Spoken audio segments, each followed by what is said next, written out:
नामांकन अर्ज दाखल करण्यास केवळ 32 तास शिल्लक असताना युतीच्या जागा वाटपाचा खेळ अद्याप आटोपलाच नाही।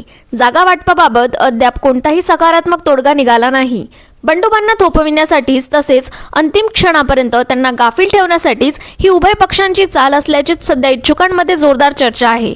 कधी युती फिसकटल्याची चर्चा वाऱ्यासारखी पसरते, तर कधी शिवसेनेद्वारे शिंदे गट पत्र परिषदेचे आयोजन करून ऐनवेळी रद्द केली जाते, तर कधी युती फिसकटली नसून उभय पक्षांच्या वरिष्ठ नेत्यांमध्ये चर्चा सुरू असल्याचे भाजपा नेत्यांकडून सांगितले जाते। या एकूणच गोंधळामुळे इच्छुकांना चांगलीच धडकी भरली असून आता पुढे काय होणार या प्रश्नाचे उत्तर त्यांना मिळेनासे झाले आहे।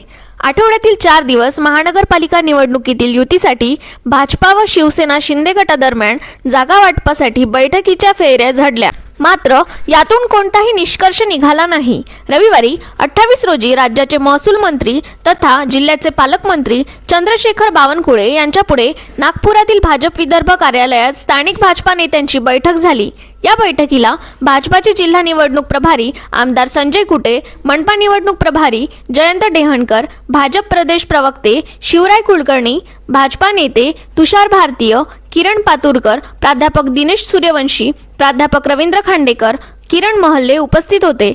या बैठकीत खल झाल्यानंतर आमदार संजय कुटे यांनी शिंदे सेनेकडे आम्ही 16 ते 17 जागांपेक्षा जास्त जागा देऊ शकणार नाही असा संदेश पाठवला। तो शिंदे सेनेने अमान्य केला, त्यामुळे युती फिसकटली असल्याचे दिसून येत आहे।